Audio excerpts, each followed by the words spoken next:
Price lord brothers and sisters. கர்த்தராகிய இயேசு கிறிஸ்துவின் மகாபரிசுத்த நாமத்தினால் உங்கள் அனைவரையுமே வாழ்த்துகிறேன். நம்ம எல்லோருமே நித்திய ஜீவன் அப்படிங்கிற அந்த ஒரே ஒரு காரணத்துக்காக தான் இயேசு கிறிஸ்துவ நம்புற பிள்ளைகளா இருக்கிறோம் இல்லைங்களா? சோ நித்திய ஜீவனை எப்படியாவது நம்ம அடைஞ்சிடணும் அப்படின்றதுக்காக தான், இதுக்காக தான் நம்ம வேதம் வாசிக்கிறோம், இதுக்காக தான் நம்ம ஜெபிக்கிறோம், நம்முடைய விசுவாசத்தை கிரியைகள்னால காண்பிக்கிறோம். சோ இந்த நித்திய ஜீவன் அப்படின்ற இந்த ஒரே ஒரு விஷயத்த மட்டும்தான் உலகத்தாரால் கொடுக்கவே முடியாது. உலகத்துல இருக்கிற டாக்டர்களோ இதுல யாரா இருந்தாலும் நித்திய ஜீவன் அப்படின்ற ஒரு காரியத்தை அநேகர் தேடி ஓடுனாலும் அதை கொடுக்க வல்லவர் இயேசு கிறிஸ்து ஒருவராக தான் இருக்கிறார். இந்த நித்திய ஜீவனை நம்ம எப்படி அடையிறது அப்படின்றத இன்னைக்கு நம்ம தெளிவா ஆராய்ந்து பார்க்கலாம். சோ தீர்க்கமா 100% ஷூரிட்டியோட நான் இயேசு கிறிஸ்துவின் பாதையில தான் நடக்கிறேன், நித்திய ஜீவ பாதையில தான் நடக்கிறேன் அப்படின்ற அந்த நம்பிக்கையோட எப்படி நடந்து நித்திய ஜீவன் அடைகிறதுன்றத இன்றைக்கு நம்ம ஆராய்ந்து பார்க்கலாம். 1 யோவான் 2ஆம் அதிகாரம் 25வது வசனம் வாசிக்கலாம். 1 John 2:25. நித்திய ஜீவனை அளிப்பேன் என்பதே அவர் நமக்கு செய்த வாக்குத்தத்தம். ஆமென். ஆமென். நித்திய ஜீவனை அளிப்பேன் என்பதே அவர் நமக்கு செய்த வாக்குத்தத்தம் அப்படின்னு எழுதியிருக்கு. இப்போ பைபிள்ல எவ்வளவோ வாக்குத்தத்தங்கள் இருக்குது இல்லைங்களா? நூத்துக்கணக்கான வாக்குத்தத்தங்கள் இருந்தாலும் எல்லாத்துக்கும் மேல பெரிய வாக்குத்தத்தம் கர்த்தர் நமக்கு கொடுத்திருக்கிறது என்னது? நித்திய ஜீவனை அளிப்பேன் அப்படிங்கிற வாக்குத்தத்தம் தான் இயேசு கிறிஸ்து நமக்காக கொடுத்திருக்கிறாரு. அப்ப இதை காட்டிலும் பெரிய வாக்குத்தத்தங்கள் கிடையாது. பூமிக்குரிய ஆசீர்வாதங்களை பத்தியும் அவர் சொல்லி இருக்கிறாரு. இந்த பூமியில நான் உன்னை போஷிப்பேன்னு சொல்லி இருக்கிறாரு. இருந்தாலும் அந்த நித்திய ஜீவன் அப்படிங்கிற அந்த வாக்குத்தத்தம் தான் எல்லா வாக்குத்தத்தங்களை காட்டிலும் பிரதானமா இருக்குது. இந்த ஒரு விஷயத்துக்காக தான் இந்த ஒரு விஷயத்தை கொடுக்க வல்லவர் நம்முடைய கர்த்தராகிய இயேசு கிறிஸ்து ஒருவர் மாத்திரம்தான். அவர் அதை கொடுக்கறதுக்காக தான் அவர் பரலோகத்தின் தேவன் பூமிக்கு இறங்கி வந்தார்.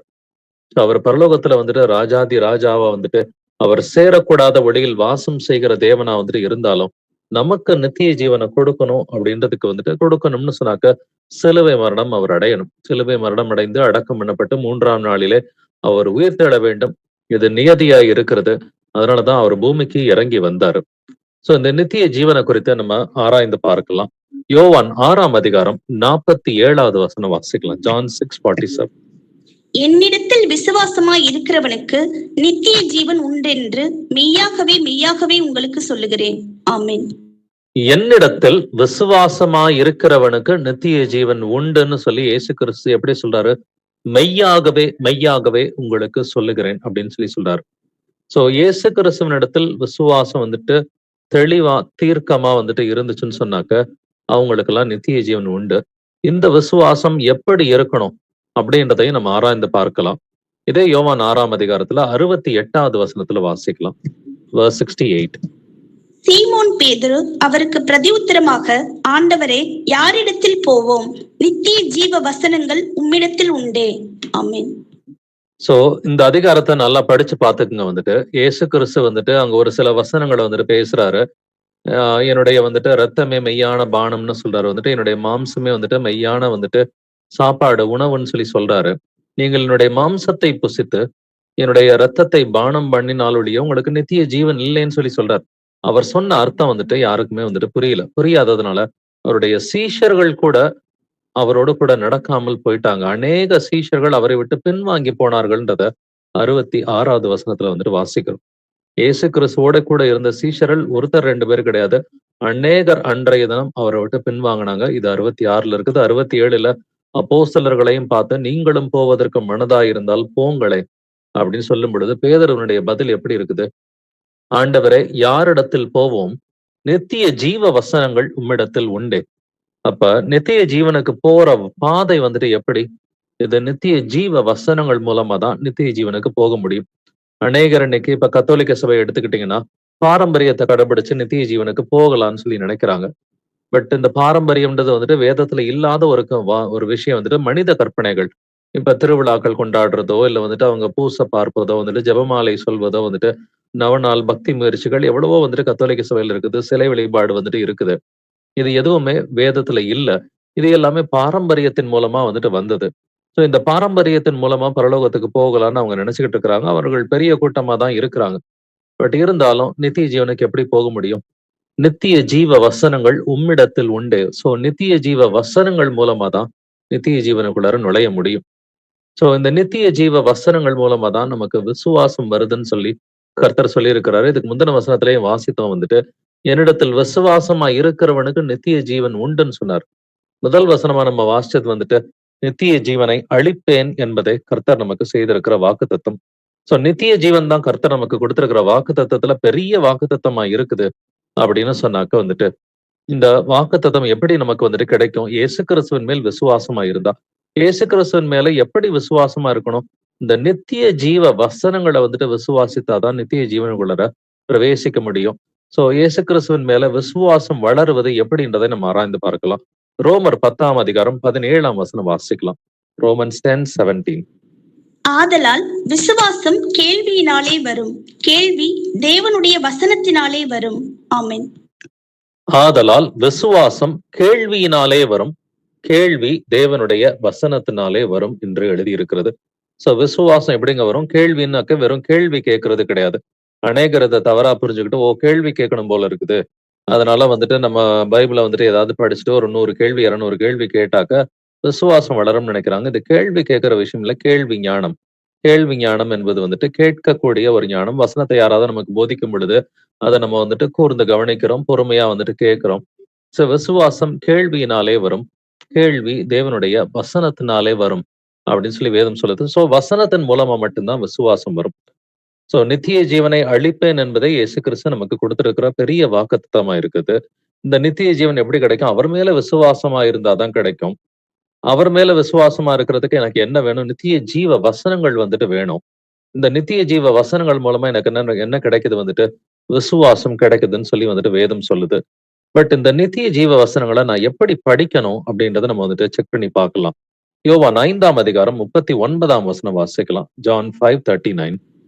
வேத வாக்கியங்களை ஆராய்ந்து பாருங்கள், அவைகளால் உங்களுக்கு நித்திய ஜீவன் உண்டென்று எண்ணுகிறீர்களே, என்னை குறித்து சாட்சி கொடுக்கிறவைகளும் அவைகளே. ஆமென். வேத வாக்கியங்களை ஆராய்ந்து பாருங்கள்னு கர்த்தர் சொல்றாரு. Search the scriptures. வேத வாக்கியங்களை ஆராய்ந்து பாருங்கள். ஆண்டவர் பைபிள்ல படின்னு ஒரு நாளும் சொல்லலைங்க. புதிய ஏற்பாடோ பழைய ஏற்பாடோ, வேத வாக்கியங்களை ஆராய்ந்து பாருங்கள்னு தான் வந்துட்டு அவர் சொல்றாரு. அவைகளால் உங்களுக்கு நித்திய ஜீவன் உண்டென்று எண்ணுகிறீர்கள். நித்திய ஜீவன் எப்படி கிடைக்கும்? வேத வாக்கியங்களை ஆராய்ந்து பார்ப்பதன் மூலமா மட்டும்தான். மேலாப்ல படிக்கிறதன் மூலமா நித்திய ஜீவன் கிடைக்க போறது கிடையாது. அப்படி பார்த்தா அநேகர் பைபிள் வாசிக்கிறாங்க. இப்ப ரோமன் கத்தோலிக்க சபையில பாத்தீங்கன்னாக்கா அவங்க வந்துட்டு அந்த பாதிரியார்கள் எல்லாம் வந்துட்டு அவங்க பைபிள வந்துட்டு கையில வந்துட்டு வச்சிருப்பாங்க. மேலாப்ல 4 வசனம் டெய்லியுமே வந்துட்டு அவங்களுக்கு வாசிக்கிற வழக்கம் உண்டு. அந்த திருப்பலியில அவங்க வசனம் எல்லாம் வாசிப்பாங்க. ஆனாலும் அவர்களுக்கு நித்திய ஜீவன் கிடையாது.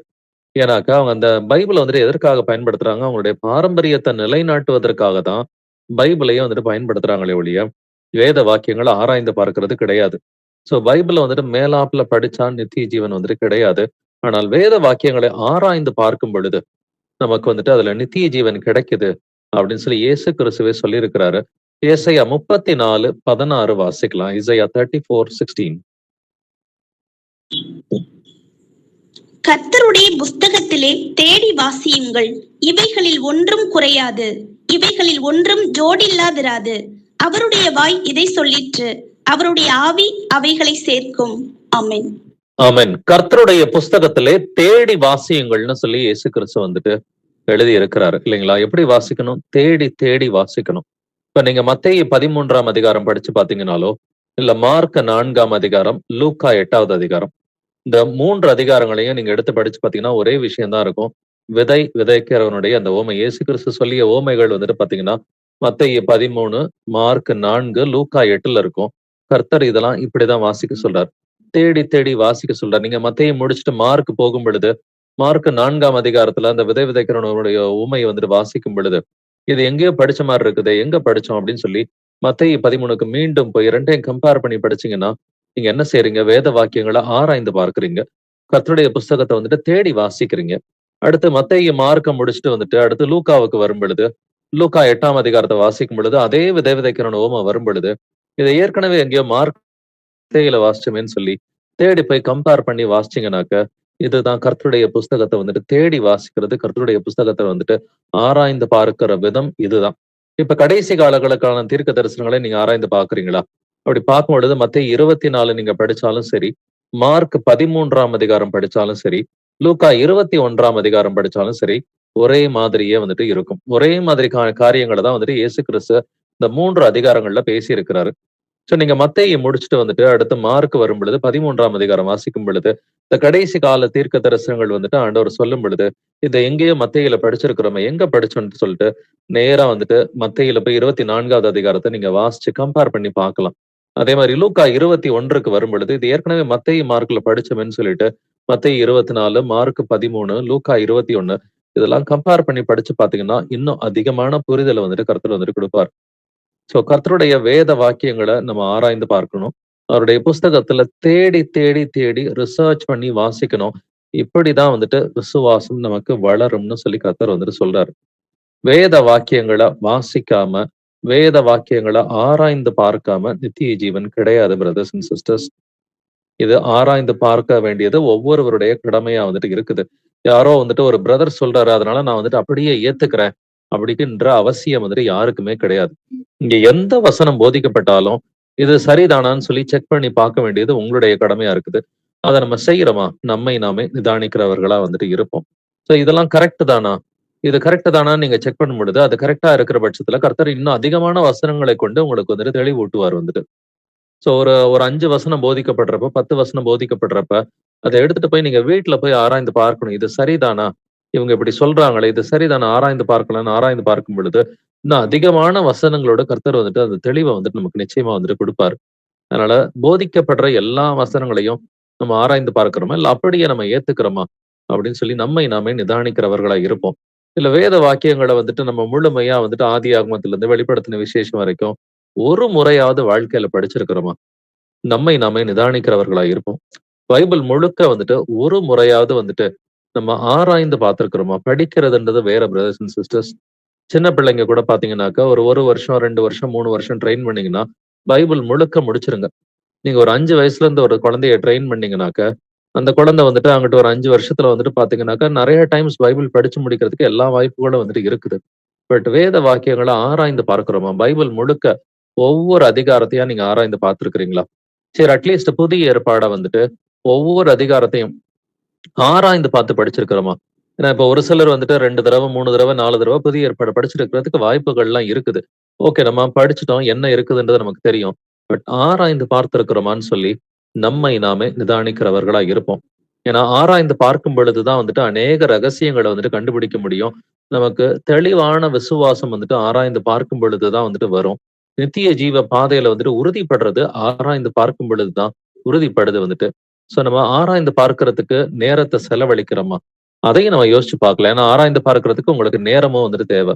இல்ல பிரதர் நான் எப்பொழுதும் பிஸியா இருக்கிறேன் அப்படின்னு சொன்னாக்க வந்துட்டு எல்லாருக்கும் 24 மணி நேரம் தான் வந்துட்டு கொடுக்கப்படுது.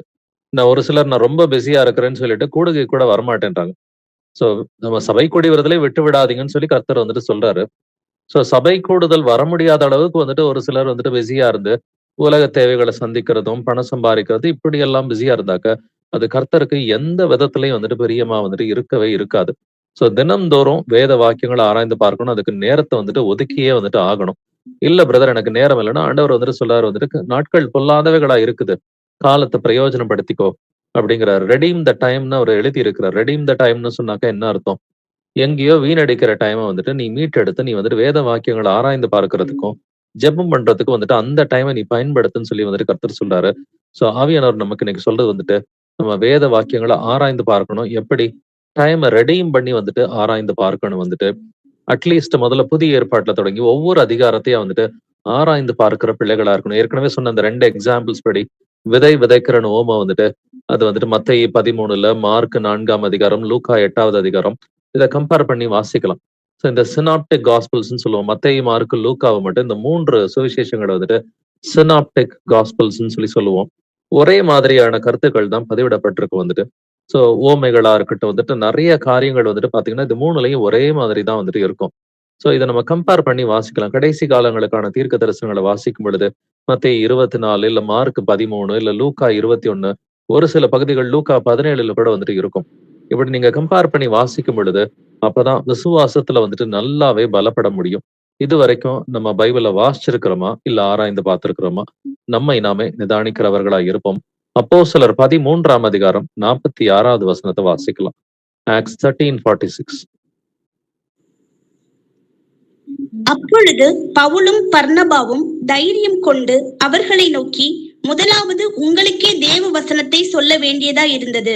நீங்களோ அதை தள்ளி உங்களை நித்திய ஜீவனுக்கு அபாத்திரராக தீர்த்து கொள்ளுகிறபடியினால் இதோ நாங்கள் புறஜாதியார் இடத்தில் போகிறோம். ஆமென். நித்திய ஜீவனுக்கு அபாத்திரராக தங்களை தாங்களே ஒரு சில யூதர்கள் தீர்த்து கொண்டார்கள். இது எப்படி நினைக்கிறீங்க?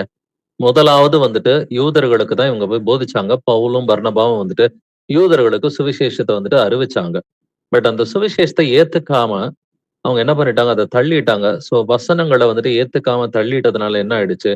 அவர்கள் நித்திய ஜீவனுக்கு வந்துட்டு அபாத்திரராக வந்துட்டு எண்ணப்பட்டார்கள், தீர்மானித்துக் கொள்ளுகிறார்கள் அப்படின்னு சொல்லி வேத வாக்கியம் சொல்லுது. சோ இந்த நித்திய ஜீவனுக்கான வந்துட்டு உறுதியான அஸ்திபாரமே வந்துட்டு வேத வாக்கியங்களை ஆராய்ந்து பார்க்கறதுல தான் வந்துட்டு இருக்குது.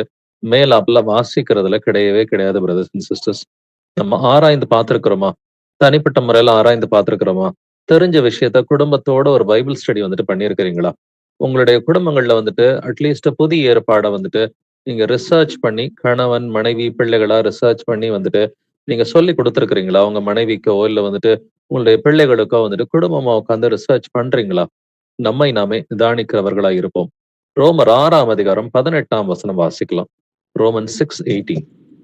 பாவத்தினின்று நீங்கள் விடுதலையாக்கப்பட்டு நீதிக்கு அடிமைகளானீர்கள். ஆமென். நல்லா கவனிச்சுக்குங்க. பாவத்தினின்று நீங்கள் விடுதலையாக்கப்பட்டு நீதிக்கு அடிமைகளானீர்கள். நம்ம பழைய வாழ்க்கையில வந்து நம்ம எல்லோரும் எப்படி இருந்தோம்? பாவிகளா இருந்தோம். கர்த்தருக்கு சத்துருக்களா வந்துட்டு இருந்தோம். பட் இயேசு கிறிஸ்துவை அறிந்த பிறகு அவருடைய வசனத்தை வந்துட்டு நம்ம வாசித்து ஒரு சில சத்தியங்களை தெரிந்து கொண்ட பிறகு வந்துட்டு இவர்தான் என்னுடைய தேவன், எனக்காக அவர் இந்த பூமிக்கு இறங்கி வந்தார், இவர்தான் சிருஷ்டி கர்த்தர், வந்துட்டு இவர்தான் என்னுடைய பிதாவா இருக்கிறார், இந்த பூமிக்கு அவர் எனக்காக வந்தார், என்னுடைய பாவங்களுக்காக அவர் சிலுவையிலே மரித்தார், அடக்கம் பண்ணப்பட்டார், 3ஆம் நாளிலே உயிர்த்து எழுந்தார்னு சொல்லி இயேசு கிறிஸ்துவின் சிலுவை மரணத்தையும் இயேசு கிறிஸ்துவன் வந்துட்டு அவருடைய உயிர்ப்பையும் நம்ம விசுவாசிக்கிறோம். தேவன் ஒருவர்ன்றதை விசுவாசித்து அதை அறிக்கை செய்கிற வகையில வந்துட்டு இயேசு கிறிஸ்துவின் நாமத்தினால வந்துட்டு ஞானஸ்நானம் எடுக்கிறோம். கர்த்தர் நமக்கு சொல்லி இருக்கிறாரு, சத்தியத்தையும் அறிவீர்கள், சத்தியம் உங்களை விடுதலை ஆக்கும்னு சொல்லி இருக்கிறாரு இல்லைங்களா? இந்த சத்தியம் எதுல இருந்து உங்களை வந்துட்டு விடுதலை ஆக்கும்? பாவத்திலிருந்து விடுதலை ஆக்கும். ஏன்னா பாவம் செய்கிற எவனும் பாவத்திற்கு அடிமையா இருக்கிறான். இப்ப பழைய வாழ்க்கையில வந்துட்டு நம்ம பாவத்துக்கு அடிமையா இருந்தோம் அப்படின்னாக்க நம்ம புதிய வாழ்க்கையில எப்படி இருக்கணும்? பாவத்திலிருந்து விடுதலையாக்கப்பட்டு நீதிக்கு அடிமைகளா இருக்கணும்னு சொல்லி கர்த்தர் சொல்றாரு. பட் இந்த பாவத்திலிருந்து விடுதலையாக்கப்பட்ட நீதிக்கு அடிமையா இருக்கணும்னா என்ன அர்த்தம்ன்றதை நம்ம நிதானிச்சு பார்க்கலாம். ரோமர் 6ஆம் அதிகாரம் 22வது வசனத்தை வாசிக்கலாம். இப்பொழுது நீங்கள் பாவத்தினின்று விடுதலையாக்கப்பட்டு தேவனுக்கு அடிமைகளானதினால் பரிசுத்தமாகுதல் உங்களுக்கு கிடைக்கும் பலன், முடிவோ நித்திய ஜீவன். ஆமென். இந்த வசனத்தை மட்டும் நல்லாவே வந்துட்டு புரிஞ்சுக்கணும் பிரதர்ஸ் அண்ட் சிஸ்டர்ஸ். ரொம்ப ரொம்ப முக்கியமான வசனம். இப்பொழுது நீங்கள் பாவத்தினின்று விடுதலையாக்கப்பட்டு தேவனுக்கு அடிமைகளானதினால் பரிசுத்தமாகுதல் உங்களுக்கு கிடைக்கும் பலன், முடிவோ நித்திய ஜீவன். நீங்க பரலோகத்துக்கு எப்படி போக முடியும்ன்ற அந்த ஸ்டெப் பை ஸ்டெப் மெத்தட் வந்துட்டு இந்த ரோமர் 6:22 தான் இருக்குது. ஸோ ஸ்டேஜ் 1 பாவத்திலிருந்து விடுதலை ஆகணும். ஸ்டேஜ் 2 வந்துட்டு தேவனுக்கு அடிமைகள் ஆகணும். அடுத்த ஸ்டேஜ்ல வந்துட்டு பரிசுத்தமாகுதல் உங்களுக்கு கிடைக்கும் பலனா இருக்கிறது.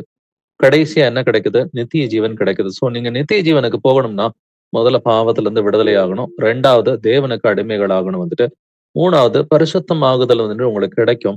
பரிசுத்தமாகுதல் இருந்துச்சுன்னு சொன்னாக்க தேவனை தரிசிக்க முடியும், நித்திய ஜீவனுக்குள்ள போக முடியும். அப்ப பாவத்திலிருந்து விடுதலையாக்கப்பட்டு தேவனுக்கு அடிமைகளா இருக்கிறோமா? இந்த ரோமர் 6:18 பாவத்திலிருந்து விடுதலையாகி நீதிக்கு அடிமைகளானீர்கள்னு சொல்லி எழுதி இருக்குது. பட் இதே ரோமர் 6:22 பாவத்தினின்று விடுதலையாக்கப்பட்டு தேவனுக்கு அடிமைகளானதுனால் அப்ப நம்ம இயேசுவுக்கு அடிமையா இருக்கிறோமா? இல்ல நமக்கு இன்னும் ஸ்டில் வந்துட்டு சொந்த விருப்பு வெறுப்புன்னு சொல்லி ஏதாவது இருக்குதா? மாம்சத்துல வந்துட்டு எனக்கு இன்னும் விருப்பம், ஆண்டவர் ஒரு காரியம் வேண்டான்னு சொல்லிட்டாருன்னா, இல்ல ஆண்டவரே ப்ளீஸ் ஆண்டவரே எனக்கு கொடுங்க ஆண்டவரே அப்படின்னு சொல்லி அவருடைய மனசை மாத்துறதுக்கு நம்ம ட்ரை பண்ணிக்கிட்டு இருக்கிறோமா? நம்மை நாமே நிதானிக்கிறவர்களா இருப்போம். ஏன்னா ஒரு சில எக்ஸாம்பிள்ஸ் நீங்க பைபிள்ல இருந்தே வந்துட்டு பார்க்கலாம். எப்படி ஒரு சில சகோதர சகோதரிகள் வந்துட்டு வேதத்துல வந்துட்டு வாசிக்கிறோம். அவங்க ஆரம்பத்துல கர்த்தருக்கு விரோதிகளா இருந்தாலும், பாவிகளா இருந்தாலும் வந்துட்டு அவங்க ஒரு ஸ்டேஜ்ல கர்த்தருடைய வசனத்தினால வந்துட்டு பாவத்துல இருந்து விடுதலையாகி தேவனுக்கு எப்படி அடிமையா இருந்தாங்க அப்படின்றத வந்துட்டு ஒரு சில எக்ஸாம்பிள்ஸ் பார்க்கலாம். மத்தேயு 9ஆம் அதிகாரம் நீங்க வாசிச்சு பாத்தீங்கன்னா அதுல 9ல இருந்து 13 வசனங்கள்ல வந்துட்டு மத்தேயுவ எப்படி கர்த்தர் அழைத்தார் தன்னுடைய வந்துட்டு அப்போஸ்தலனா எப்படி அழைத்தார் அப்படின்னு சொல்லி எழுதியிருக்கு. நமக்கு மத்தேயுன்ற அப்போஸ்தலன வந்துட்டு தெரியும். மத்தேயு வந்துட்டு ஆரம்பத்துல எப்படி இருக்கிறான்? ஆயக்காரனா வந்துட்டு இருக்கிறான். ஆயக்காரனா இருந்தவன், அவன் ஒரு பாவியா வந்துட்டு இருக்கிறவன். கடைசியில வந்துட்டு என்ன ஆகுறான்? பாவத்திலிருந்து விடுதலையாகி இயேசுவுக்கு அடிமையா மாறிட்டான். அப்போஸ்தலர்கள் எல்லோருமே வந்துட்டு இரத்த சாட்சியா தான் மரித்தார்கள் என்பது வந்து நமக்கு தெரியும். சோ அப்படின்னாக்க இயேசு கிறிஸ்துவுக்கு இரத்த சாட்சியா மரிக்கும் அளவுக்கு வந்துட்டு மத்தேயு என்னவா வந்துட்டு மாறுனான்? மத்தேயு வந்துட்டு அவன் தேவனுக்கு வந்துட்டு அடிமையா வந்துட்டு மாறுறான். அப்படின்னு சொல்லி வந்துட்டு வேதம் வந்துட்டு சொல்லுது இல்லைங்களா? இதே மாரிதான் வந்துட்டு ஜக்கேயுவ எடுத்துக்கங்க. லூக்கா 19ஆம் அதிகாரத்துல வந்துட்டு ஜக்கேயுவ பத்தி வந்துட்டு எழுதியிருக்குது. அது முதல் வசனத்துல இருந்து 10வது வசனம் வரைக்கும். ஜக்கேயு வந்துட்டு ஆயக்காரர்கள் எல்லாருக்குமே தலைவனா வந்துட்டு இருக்கிறான். வரி வசூல் செய்கிற ஆயக்காரருக்கு வந்துட்டு தலைவனா இருக்கிறான்னு சொல்லி வேதம் சொல்லுது. சோ இப்படி இருக்கிறப்ப வந்துட்டு ஜக்கேயு வந்துட்டு மனம் மாறினத நம்ம பார்க்கிறோம். அவன் பாவத்துல இருந்து விடுதலை ஆகுற முறை எப்படி இருக்குது? பொருளாசைய முதல்ல விடுறான். பொருளாசைய விட்டுட்டு வந்துட்டு இயேசு கிறிஸ்துவ பார்த்து என்ன சொல்றான்? நான் வந்துட்டு என்னுடைய சொத்துல பாதிய ஏழைங்களுக்கு குடுக்குறேன். யாரையாவது ஏமாத்தி இருந்தேன்னு சொன்னாக்கா, அது 4 மடங்காக திருப்பி குடுக்குறேன்னு சொல்லி, தன்னுடைய பொருளாசைய விட்டத வந்துட்டு அவன் அறிக்கை செய்றான். இயேசு என்ன சொல்றாரு? இன்று இந்த வீட்டுக்கு ரட்சிப்பு வந்தது. ஒருவனுடைய மனம் திரும்புதல் இன்று இந்த வீட்டுக்கு ரட்சிப்பு வந்தது. சோ நித்திய ஜீவனுக்குள்ளார இவங்கலாம் நுழையிறப்ப எப்படி நுழையிறாங்க? பாவத்திலிருந்து விடுதலையாகி தேவனுக்கு அடிமைகளா இருக்கிறாங்க. இதனால இவங்க பரிசுத்தமா மாறுறாங்க. ஃபைனலா நித்திய ஜீவனுக்குள்ளார இவங்களால போக முடியுது. மகதலேனா மரியாள யோசிச்சு பாருங்க.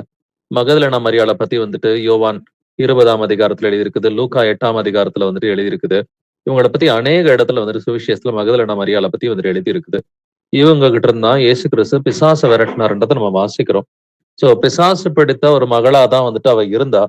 பட் அதன் பிறகு வந்துட்டு இயேசு கிறிஸ்து அந்த பிசாச விரட்டின பிறகு பாவத்திலிருந்து விடுதலையாக்கப்பட்டு தேவனுக்கு அடிமையாவே வந்துட்டு இந்த பொண்ணு மாறிட்டா அப்படின்றத வந்துட்டு வாசிக்கிறோம். இதே மாரி வந்துட்டு அப்போஸ்தலன் பவுல் எடுத்துக்கங்க. அப்போஸ்தலன் பவுலும் இயேசு கிறிஸ்துவ அறியாதவனா தான் வந்துட்டு இருந்தான். அவனும் பாவத்திலிருந்து விடுதலையாகி தேவனுக்கு எப்படி அடிமையா இருந்தான் அப்படின்றதெல்லாம் நம்ம வாசிக்கிறோம். சமாரிய ஸ்திரீ நீங்க வந்துட்டு எடுத்துக்கலாம். சமாரிய ஸ்திரீ வந்துட்டு அவ வந்துட்டு ஒரு சுத்தமான வாழ்க்கை வந்துட்டு வாழாட்டியும் இயேசு கிறிஸ்துவின் வசனங்கள கேட்ட பிறகு வந்துட்டு அந்த ஊருக்கே போய் சுவிசேஷம் அறிவித்தா. இந்த சமாரியாவுல அந்த அந்த ஊர்ல இருக்கிற அந்த கிராமத்துல இருக்கிற மக்கள் எல்லோரும் விசுவாசிக்கத்தக்க வகையில வந்துட்டு அவ எப்படி வந்துட்டு பாவத்த விட்டுட்டு தேவனுக்கு அடிமையானா. சோ இது எல்லாமே நமக்கு திருஷ்டாந்தமா வந்துட்டு கர்த்தர் எழுதி வச்சிருக்கிறார். சோ நம்ம நித்திய ஜீவனுக்கு போற பாதையில வந்துட்டு இந்த 4 ஸ்டேஜஸ் வந்துட்டு இந்த 3 காரியத்த செஞ்சா ஃபைனலா உங்களுக்கு நித்திய ஜீவன் கிடைக்கும். முதல்ல வந்துட்டு பாவத்திலிருந்து விடுதலை ஆகணும். 2வது வந்துட்டு தேவனுக்கு அடிமையாகணும். 3வது வந்துட்டு உங்களுக்கு பரிசுத்தம் கிடைக்கணும். தேவனுக்கு அடிமை ஆயிட்டீங்கன்னா உங்களுக்கு ஆட்டோமேட்டிக்கா வந்துட்டு பரிசுத்தம் வந்துட்டு கிடைக்கும். சோ பாவத்திலிருந்து விடுதலை ஆயிட்டோமா? தேவனுக்கு அடிமை ஆயிட்டோமா? நம்மை நாமே நிதானிக்கிறவர்களா இருப்போம். யோவான் 8ஆம் அதிகாரம் 31 முதல் 32 வசனங்கள வாசிக்கலாம். இயேசு தம்மை விசுவாசித்த யூதர்களை நோக்கி, நீங்கள் என் உபதேசத்தில் நிலைத்திருந்தால் மெய்யாகவே என் சீஷராய் இருப்பீர்கள். சத்தியத்தையும் அறிவீர்கள். சத்தியம் உங்களை விடுதலையாக்கும் என்றார். ஆமென். ஆமென். இயேசு கிறிஸ்து என்ன சொல்றாரு? நீங்கள் என் உபதேசத்தில் நிலைத்திருந்தால் மெய்யாகவே என் சீஷராய் இருப்பீர்கள். சத்தியத்தையும் அறிவீர்கள். சத்தியம் உங்களை விடுதலையாக்கும். அப்ப சத்தியம் உங்களை விடுதலையாக்கும்னா எதிலிருந்து விடுதலையாக்கும்?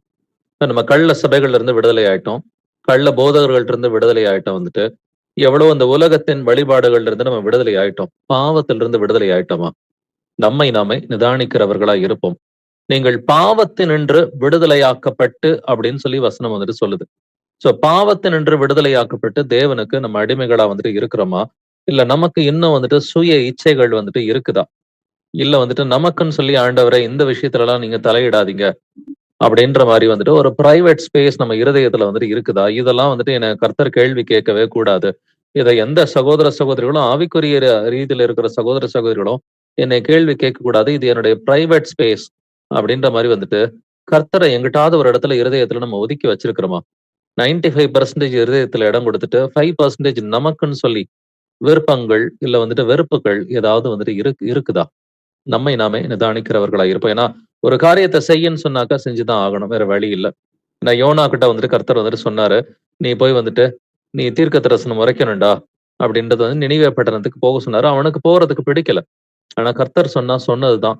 போன்னு சொன்னா போய் தான் வந்துட்டு ஆகணும். சோ அவன் வந்துட்டு போகல. என்ன நடந்துச்சு அவனுக்கு?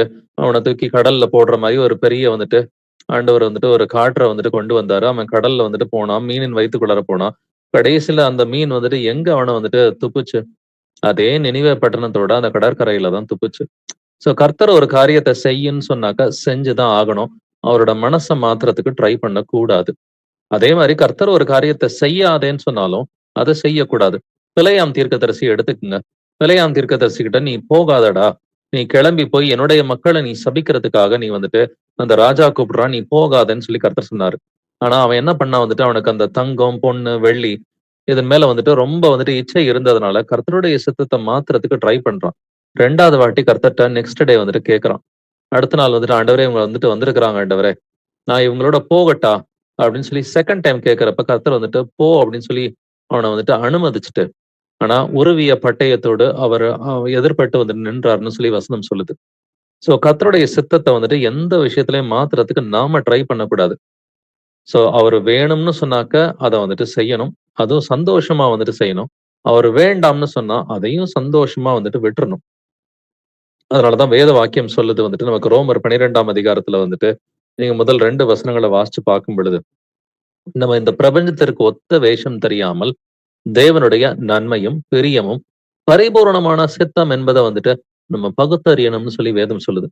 இப்படித்தான் வந்துட்டு நம்ம மறுரூபம் ஆக முடியும்னு சொல்லி வேத வாக்கியம் நமக்கு சொல்லி கொடுக்குது.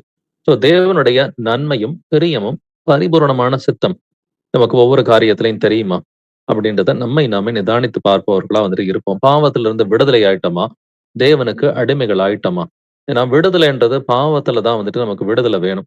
ஆவியானவர் நமக்குள்ளார வந்துட்டாருன்னு சொன்னாக்க பாவத்துல வந்துட்டு விடுதலை வந்துட்டு வந்துரும். ஏன்னா கர்த்தரை ஆவியானவர், கர்த்தருடைய ஆவி எங்கேயோ அங்க விடுதலை உண்டுன்னு சொல்லி வசனம் வந்துட்டு சொல்லுது இல்லைங்களா? கர்த்தரே ஆவியானவரா இருக்கிறார். இயேசு கிறிஸ்துவே ஆவியானவரா வந்துட்டு இருக்கிறார். கர்த்தரே ஆவியானவர், கர்த்தருடைய ஆவி எங்கேயோ அங்கே விடுதலை வந்துட்டு உண்டு. 2ஆம் ஆதாம் உயிர்ப்பிக்கிற ஆவியானார்னு சொல்லி வசனம் சொல்லுது. சோ இயேசு கிறிஸ்து தான் அந்த 2ஆம் ஆதாம். அவர் மாம்சத்திலே கொலை உண்டு, ஆவியிலே உயிர்ப்பிக்கப்பட்டார். அந்த 2ஆம் ஆதாம் ஆகிய இயேசு கிறிஸ்து அவர் மாம்சத்திலே மரித்து அவர் உயிர்க்கும் பொழுது ஆவியிலே உயிர்ப்பிக்கப்பட்டார். அதனாலதான் அவர் ஆவியில உயிர்த்ததுனால வந்துட்டு பூட்டப்பட்ட வீட்டுக்குள்ளரே அவர்கள் நடுவே வந்து நின்றார்னு சொல்லி வேதம் சொல்லுது. எம்மாவு சீஷர்கள்ட்ட அவர் மறைந்து போனார்னு சொல்லி வேதம் சொல்லுது. சோ ஆவியாயிருக்கிற கர்த்தர் அவர் வந்துட்டு எங்க இருக்கிறாரோ அங்க விடுதலை உண்டு. அப்படின்னாக்க இயேசு கிறிஸ்து நம்முடனே கூட ஆவியின் வடிவத்துல வந்துட்டு இருந்தாருன்னு சொன்னாக்க பாவத்தை நீங்க ஈஸியா ஜெயிச்சிடலாங்க. ஏன்னா மத்தேயு 3ஆம் அதிகாரம் 6வது வசனம் நீங்க வாசிக்கும் பொழுது எல்லோரும் ஞானஸ்நானம் எடுக்கும் பொழுது எப்படி வந்துட்டு ஞானஸ்நானம் எடுக்கிறாங்க? தங்கள் பாவங்களை அறிக்கையிட்டு யோர்தான் நதியில் அவனால் ஞானஸ்நானம் பெற்றார்கள். பாவங்களை அறிக்கையிட்டு தான் ஞானஸ்நானம் எடுத்தாங்கன்னு சொல்லி இருக்குது. அப்ப நாம வந்துட்டு எல்லா பாவங்களையும் கர்த்தர்ட்ட அறிக்கையிட்டுட்டோமா? நான் பாவத்துல இருந்து விடுதலை ஆகணும் அப்படின்னு சொன்னா முதல் காரியம் பாவத்தை பாவம்னு ஒத்துக்கணும். ஸோ நம்பர் 1 திங் வந்துட்டு பாவத்தை பாவம்னு ஒத்துக்கணும். இந்த எண்ணமே வந்துட்டு அநேக கிறிஸ்தவர்கள்ட்ட வந்துட்டு கிடையாது. ஈவன் ஒரு சில வீட்டு சபையில இருக்கிற பிரதர்ஸ் சிஸ்டர்ஸ் ஒரு சிலருக்கே வந்துட்டு கூட பார்த்தாக்கா பாவத்தை பாவம்னு ஒத்துக்கக்கூடிய அந்த மனநிலைமை வந்துட்டு கிடையாது. சொன்னாக்கா நான் ஒத்துக்க மாட்டேன்னு சொல்லி டைவர்ட் பண்ணி பேசுறது, சில 1-2 வார்த்தைகளை பிடிச்சுக்கிட்டு வந்துட்டு தேவையில்லாத காரியத்தை பேசுறது. பட் பாவத்தை பாவம்னு முதல்ல நம்ம வந்துட்டு ஏத்துக்கணும். சோ 2வது காரியம் வந்துட்டு அந்த பாவத்தை பாவம்னு ஏத்துக்கிட்டோம்னா பாவத்தை கர்த்தர்ட்ட போய் அறிக்கையிடணும். வந்துட்டு தன் பாவங்களை மறைக்கிறவன் வாழ்வடைய மாட்டான், அவைகளை அறிக்கை செய்து விட்டு விடுகிறவனும் இரக்கம் பெறுவான்னு சொல்லி கர்த்தர் சொல்றாரு. சோ பாவத்தை மறைச்சோம்னு சொன்னாக்கா அதை மூடி மறைக்கிறதுக்கு நிறைய பேர் ட்ரை பண்றாங்க. அதை வந்துட்டு பாவமே கிடையாதுன்ற மாதிரி பேசுவாங்க. இல்ல ஒரு சில நேரம் வந்துட்டு இது வந்துட்டு பெரிய விஷயம் கிடையாதுன்ற மாதிரி வந்துட்டு பேசுவாங்க. இன்னொரு நேரம் வந்துட்டு அது பாவம்னு கிளியர் கட்டா தெரிஞ்சாக்க டைவர்ட் பண்ண ஆரம்பிச்சிருவாங்க வந்துட்டு. பட் கர்த்தர்ட்ட வந்துட்டு நம்ம டைவர்ட் பண்ணி ஒண்ணுமே சாதிக்க முடியாது. அவரை ஏமாத்தவும் முடியாது இல்லைங்களா? மனிதர்களை வேணா நம்ம வந்துட்டு டைவர்ட் பண்ணலாம், ஏமாத்தலாம். வந்துட்டு கர்த்தரை வந்துட்டு ஏமாத்தவே வந்துட்டு முடியாது. சோ அப்படி இருக்கிறப்ப பாவத்தை பாவம்னு முதல்ல ஒத்துக்கிட்டு 2வது கர்த்தர்ட்ட போய் அறிக்கை பண்ணணும். பட் அவைகளை அறிக்கை செய்து விட்டு விடுகிறவனும் இரக்கம் பெறுவான். சோ அறிக்கை செஞ்சா மட்டும் பத்தாது, அதை முதல்ல விட்டுறணும். அறிக்கை செஞ்சுட்டு அதை வந்துட்டு அந்த பாவத்தை விட்டுட்டோம்னு சொன்னாதான் கர்த்தருடைய இரக்கம் நமக்கு வந்துட்டு கிடைக்கும். அப்படின்னா பாவத்திலிருந்து நீங்க விடுதலையாகி தேவனுக்கு அடிமை ஆகணும்னு சொன்னாக்க அடிப்படையில வந்துட்டு பாவத்தை பாவம்னு ஒத்துக்கிட்டு அதை அறிக்கை செஞ்சுட்டு அதை விட்டுட்டோம்னு சொன்னாக்கதான் பாவத்திலிருந்து விடுதலை வந்துட்டு கிடைக்கும் நமக்கு. என்னை பலப்படுத்துகிற கிறிஸ்துவனாலே எல்லாவற்றையும் செய்ய எனக்கு பலன் உண்டுன்னு சொல்லி கர்த்தர் எழுதி இருக்கிறார். அப்ப இயேசு கிறிஸ்து நம்முடனே கூட இருந்தாக்க எல்லாத்தையும் நம்மளால செய்ய முடியும்னு சொல்லி கர்த்தர் வந்துட்டு பேசுறாரு. வாசிக்கலாம் அப்போஸ்தலர் 2:38. பேதுரு அவர்களை நோக்கி, நீங்கள் மனம் திரும்பி ஒவ்வொருவரும் பாவ மன்னிப்புக்கென்று இயேசு கிறிஸ்துவின் நாமத்தினாலே ஞானஸ்நானம் பெற்றுக்கொள்ளுங்கள், அப்பொழுது பரிசுத்த ஆவியின் வரத்தை பெறுவீர்கள். ஆமென். ஆமென். எப்பொழுது பரிசுத்த ஆவியின் வரத்தை பெற முடியும்? இந்த மாதிரி இயேசு கிறிஸ்துவின் நாமத்தினால ஞானஸ்நானம் பெறும் பொழுதுதான் பரிசுத்தாவின் வரத்தை பெற முடியும் இல்லைங்களா? அப்ப இயேசு கிறிஸ்துவின் நாமத்தினால எப்படி ஞானஸ்நானம் எடுக்கணும்? நீங்கள் மனம் திரும்பின்னு சொல்லி வேதம் சொல்லுது இல்லைங்களா? நீங்கள் மனம் திரும்பி ஒவ்வொருவரும் பாவ மன்னிப்புக்கென்று இயேசு கிறிஸ்துவின் நாமத்தினாலே ஞானஸ்நானம் பெற்றுக்கொள்ளுங்கள். அப்பொழுது பரிசுத்தாவின் வரத்தை பெறுவீர்கள். இப்ப பரிசுத்தாவின் வரத்தை வந்துட்டு யாராவது ஒருத்தர் பெறணும்னு சொன்னா முதல் காரியமா மனம் திரும்பி ஞானஸ்நானம் வந்துட்டு எடுக்கணும். மனம் திரும்பி எடுக்கணும் வந்துட்டு நல்ல முழு விசுவாசத்தோட எடுக்கணும் வந்துட்டு இயேசு கிறிஸ்துவின் நாமத்தினால வந்துட்டு ஞானஸ்நானம் எடுக்கணும். அப்பதான் அவங்கள்ட்ட பரிசுத்தாவினர் இருப்பாரு. அப்படி இல்லைன்னா அவங்கள்ட்ட பரிசுத்தாவினர் இருக்க மாட்டாரு. இப்ப இயேசு கிறிஸ்துவின் நாமத்தினால ஞானஸ்நானம் எடுத்தவங்களே நீங்க கவனிச்சு பாருங்களேன். இயேசு கிறிஸ்துவின் நாமத்தினால ஞானஸ்நானம் எடுத்தவங்களை நீங்க கவனிச்சு பார்த்தாலும் அவங்க மனம் திரும்பி எடுக்கல அப்படின்னு சொன்னாக்க பரிசுத்தாவினர் அவங்கள்ட்ட இருக்க மாட்டாரு. மனம் திரும்பாம எடுத்திருந்தாங்கனாக்க அவங்க மனம் திரும்பி எடுத்திருந்தா அவங்கள்ட்ட கண்டிப்பா பரிசுத்தாவினர் இருப்பாரு. இதை எப்படி கண்டுபிடிக்கலாம்? ஆவியின் கனிகளை வச்சு நம்மளால கண்டுபிடிக்க முடியும். இந்த அன்பு, சந்தோஷம், சமாதானம், நீடிய பொறுமை, தயவு, நற்குணம், விசுவாசம், சாந்தம், இச்சையடக்கம், இந்த ஆவியின் கனியை வச்சுதான் வந்துட்டு கண்டுபிடிக்க முடியும். இன்னொரு விஷயம் வந்துட்டு பாத்தீங்கன்னாக்க பாவத்தை பாவம்னு சொல்லி முதல்ல அக்னாலேஜ் பண்ணுவாங்க. அதை வந்துட்டு அறிக்கை செய்வாங்க வந்துட்டு. சோ இந்த மாதிரி குணாதிசயங்கள்லாம் வந்துட்டு ஆண்டவர் வந்துட்டு காண்பித்திருக்கிறார். இதுக்கு பிறகுதான் திவ்ய சுபாவம்னு சொல்லி வசனம் சொல்லுது. இயேசு கிறிஸ்துவ போலவே திவ்ய சுபாவம் நமக்கு இருந்துச்சுன்னு சொன்னாக்க நம்முடனே கூட ஆவியானவர் வந்துட்டு இருப்பார். நான் அப்போஸ்தலன் பவுல் கூட மனம் திரும்பின பிறகு அனனியா வந்துட்டு என்ன சொல்றான்? சகோதரனாகிய சவுலே, நீ தாமதிக்கிறது என்ன? நீ எழுந்து கர்த்தருடைய நாமத்தை தொழுது கொண்டு ஞானஸ்நானம் பெற்று உன் பாவங்கள் போக கழுவப்படுன்றான். சோ அனனியா வந்துட்டு பவுலை பார்த்து சொல்றது, நீ பாவி, நீ ஞானஸ்நானம் பெற்று உன் பாவங்கள் போக கழுவப்படும். இயேசு கிறிஸ்துவின் நாமத்தினால மனம் திரும்பி ஞானஸ்நானம் எடுக்கும் பொழுது பாவங்கள் நமக்கு கழுவப்படுது. பட் அதன் பிறகு பாவம் செய்யாம வாழ்க்கை வாழ்றது வந்துட்டு நம்முடைய வேலை தான் வந்துட்டு. ஆவியானவர் நமக்கு நிச்சயமா உதவி செய்வார் வந்துட்டு. பட் நம்முடைய அந்த வில்ன்றது வந்துட்டு ரொம்ப இம்பார்ட்டன்ட். நம்முடைய சித்தம்ன்றது நமக்கு எது பிடிச்சிருக்குது, எது பிடிக்கல.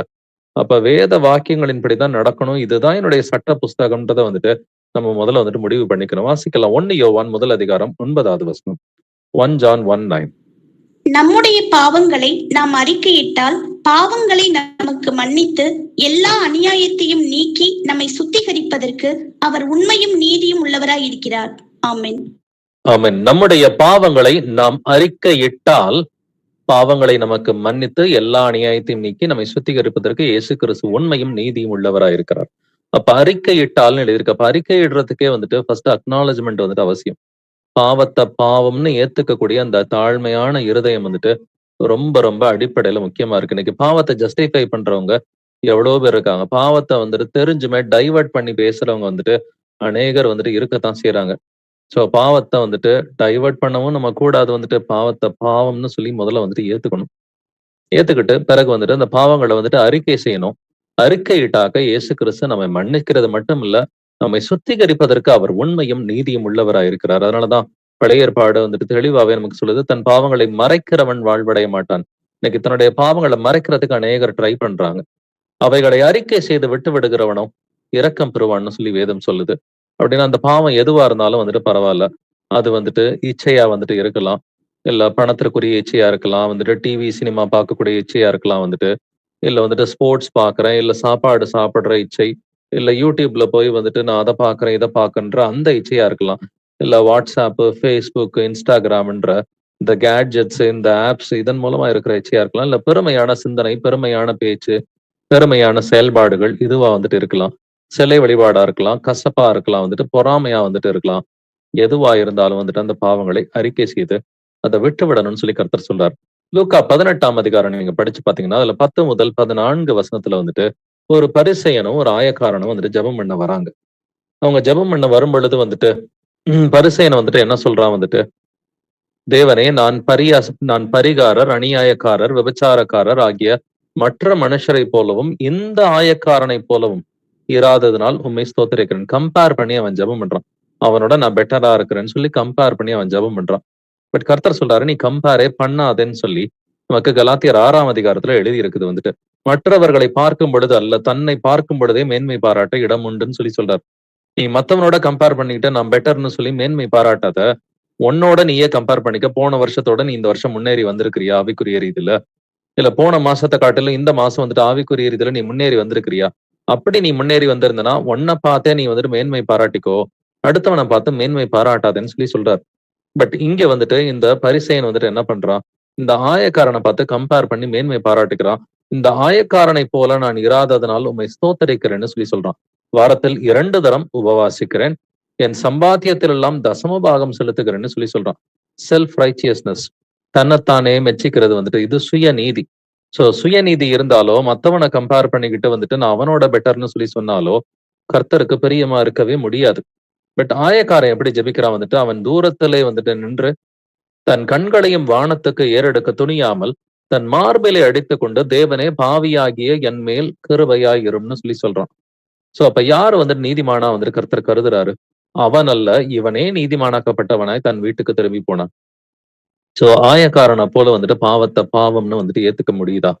பாவத்தை வந்துட்டு டைவர்ட் பண்ணாம பாவத்தை விடுவதற்கு வந்துட்டு நமக்கு அந்த மனத்தாழ்மை வந்துட்டு இருக்குதா? இருந்துச்சுன்னா ஆண்டவர் வந்துட்டு நமக்கு சுகத்தை கொடுப்பாரு, பரிசுத்தத்தை கொடுப்பாரு, நித்திய ஜீவனை கொடுப்பாரு. வாசிக்கலாம் அப்போஸ்தலர் 3ஆம் அதிகாரம் 20ஆம் வசனம், ஆக்ட்ஸ் 3:20. உங்கள் பாவங்கள் நிவர்த்தி செய்யப்படும் பொருட்டு நீங்கள் மனம் திரும்பி குணப்படுங்கள். ஆமென். உங்கள் பாவங்கள் நிவர்த்தி செய்யப்படும் பொருட்டு நீங்கள் மனம் திரும்பி குணப்படுங்கள்னு வேதம் சொல்லுது. சோ பாவங்கள் எல்லாம் நிவர்த்தி செய்யப்படணும், அது கழுவப்படணும்னாக்க என்ன பண்ணணும்? முதல்ல மனம் திரும்பணும். மனம் திரும்பின பிறகு ஆண்டவர் சுகத்தை கொடுப்பார். அது ஆவி, ஆத்மா, சரீரம் எதுவா இருந்தாலும் வந்துட்டு கர்த்தர் வந்துட்டு சுகத்தை வந்துட்டு கொடுப்பார். சோ நம்ம அடிப்படையா நம்ம செய்ய வேண்டியது வந்துட்டு பாவங்கள் வந்துட்டு கரைந்து போகணும் அப்படின்னு சொன்னாக்க மனம் திரும்பி குணப்படணும் அப்படின்னு வேதம் வந்துட்டு சொல்லுது. யோவான் 5ஆம் அதிகாரம் 14வது வசனம் வாசிக்கலாம். ஜான் 5:14. அதற்கு பின்பு இயேசு அவனை தேவாலயத்திலே கண்டு, இதோ நீ சொஸ்தமானாய், அதிக கேடானதொன்றும் உனக்கு வராதபடி இனி பாவம் செய்யாதே என்றார். ஆமென். ஆமென். சோ கர்த்தர் வந்துட்டு அங்க ஒருத்தனை குணமாக்குறாருன்றதை நம்ம பாக்குறோம். ரொம்ப வருஷமா வியாதிப்பட்டு கிடந்த ஒருத்தனை குணமாக்கிட்டு அவனை பார்த்து என்ன சொல்றாரு வந்துட்டு, இதோ நீ சொஸ்தமானாய், அதிக கேடானதொன்றும் உனக்கு வராதபடி இனி பாவம் செய்யாதே. சோ கர்த்தர் வந்துட்டு பாவிகள் எல்லார்ட்டையுமே சொல்ற இந்த 2 வார்த்தைகள் இதுதான். இனி பாவம் செய்யாது. நேத்து வரைக்கும் செஞ்சிருக்கிறியா பரவாயில்ல, மனம் திரும்பு. முதல்ல பாவத்தை பாவம்னு ஒத்துக்கோ, அதை மறைக்காத, டைவர்ட் பண்றதுக்கு வந்துட்டு ட்ரை பண்ணாத, வந்துட்டு அக்னாலேஜ் பண்ணிட்டு வந்துட்டு பாவங்களை வந்துட்டு அறிக்கை பண்ணு, அதை விட்டுருன்னு சொல்றாரு. இனி பாவம் செய்யாதேன்னு கர்த்தர் சொல்றாரு. யோவான் 8ஆம் அதிகாரம் 11ஆம் வசனம் வாசிக்கலாம். ஜான் 8:11. அதற்கு அவள், இல்லை ஆண்டவரே என்றாள். இயேசு அவளை நோக்கி, நானும் உன்னை ஆக்கினைக்குள்ளாக தீர்க்கிறதில்லை, நீ போ, இனி பாவம் செய்யாதே என்றார். ஆமென். விபச்சாரத்துல கையும் மையமாக வந்துட்டு பிடிபட்ட அந்த பெண்ணுடைய அந்த விஷயம் வந்து நமக்கு எல்லாமே நீங்க படிச்சிருப்பீங்க. பட் கடைசியில வந்துட்டு யாருமே அவளை கல்லால எரிய முடியாத ஒரு சூழ்நிலையை வந்துட்டு கர்த்தரை ஏற்படுத்துகிறார். உங்கள்கிட்ட யாருக்கிட்ட வந்துட்டு பாவம் இல்லையோ அவங்க முதல்ல கல் எறியட்டும்னு கர்த்தர் சொல்றாரு. சோ எல்லாருமே கல்ல கீழே போட்டு போயிடுறாங்க. கடைசியில வந்துட்டு யாருமே உன்னை நியாயம் தீர்க்கலன்னு கேட்கிறப்ப இல்லைன்னு அவ பதில் சொல்றா. அப்போ வந்துட்டு ஆண்டவர் என்ன பதில் சொல்றாரு? இயேசு அவளை நோக்கி, நானும் உன்னை ஆக்கினைக்குள்ளாக தீர்க்கிறதில்லை, நீ போ, இனி பாவம் செய்யாதே என்றார். சோ இயேசு கிறிஸ்து வந்துட்டு அவ தப்பு பண்ணிட்டான்றது இயேசுவுக்கும் தெரியும். அவ கையும் மையமாக பிடிபட்டாள்ன்றது இயேசுவுக்கும் வந்துட்டு தெரிஞ்ச விஷயம்தான். இனி பாவம் செய்யாதேன்னு சொல்றாரு. நம்ம எல்லாருக்கிட்டையுமே கர்த்தர் சொல்ற ஒரே விஷயம் இதுதான், இனி பாவம் செய்யாதே அப்படின்ற வார்த்தைகள் தான். யோவான் 5:14 இருக்கட்டும், யோவான் 8:11 இருக்கட்டும், ஒரே வார்த்தைகள் தான் வந்துட்டு எழுதப்பட்டிருக்கு, இனி பாவம் செய்யாதே. ஏன்னா நம்ம பாவத்திலிருந்து விடுதலையாக்கப்பட்டு தேவனுக்கு அடிமைகளா இருந்தாதான் பரிசுத்தம் நமக்கு கிடைக்கும். முடிவோ நித்திய ஜீவன் என்று எழுதியிருக்கிறது. அப்படின்னா முதல்ல பாவத்திலிருந்து விடுதலை ஆகணும். இதுதான் வந்துட்டு அடிப்படையான ஒரு ஸ்டெப். பாவத்திற்கு மரித்தவர்கள் ஆணியர்கள்னு வேதம் சொல்லுது. வாசிக்கலாம். ரோமர் 6ஆம் அதிகாரம் வசனங்கள் 11 முதல் 14 வரை. Romans chapter 6 verses 11 to 14. அப்படியே நீங்களும் உங்களை பாவத்திற்கு மரித்தவர்களாகவும் நம்முடைய கர்த்தராகிய இயேசு கிறிஸ்துவுக்குள் தேவனுக்கென்று பிழைத்திருக்கிறவர்களாகவும் எண்ணிக்கொள்ளுங்கள். ஆகையால் நீங்கள் சரீர இச்சைகளின்படி பாவத்திற்கு கீழ்ப்படியத்தக்கதாக சாவுக்கு ஏதுவான உங்கள் சரீரத்தில் பாவம் ஆளாதிருப்பதாக நீங்கள் உங்கள் அவயவங்களை அநீதியின் ஆயுதங்களாக பாவத்திற்கு ஒப்புக்கொடாமல் உங்களை மரித்தோரிலிருந்து பிழைத்திருக்கிறவர்களாக தேவனுக்கு ஒப்பு கொடுத்து உங்கள் அவயவங்களை நீதிக்குரிய ஆயுதங்களாக தேவனுக்கு ஒப்பு கொடுங்கள். நீங்கள் நியாயப்பிரமாணத்திற்கு கீழ்ப்பட்டிராமல் கிருபைக்கு கீழ்ப்பட்டிருக்கிறபடியால் பாவம் உங்களை மேற்கொள்ள மாட்டாது. ஆமென். ஆமென். இந்த 4 வசனங்களை நல்லா கவனிச்சுங்க பிரதர்ஸ் அண்ட் சிஸ்டர்ஸ். இதுல எத்தனை இடத்துல பாவம் பாவம் பாவம்ன்ற வார்த்தை ரெப்பிட்டேட்டிவா வந்திருக்குன்றத கவனிச்சுக்குங்க. இதே அதிகாரத்துல தான் வந்துட்டு ஞானஸ்நானத்தை பத்தியும் எழுதியிருக்குது. சரிங்களா? இதே ரோமர் 6ஆம் அதிகாரத்துல 3வது வசனம் 4வது வசனத்துல வந்துட்டு கிறிஸ்துவுக்குள்ளாக ஞானஸ்நானம் பெற்றவர்கள் அப்படின்ற வார்த்தை வந்துட்டு எழுதியிருக்குது இல்லைங்களா?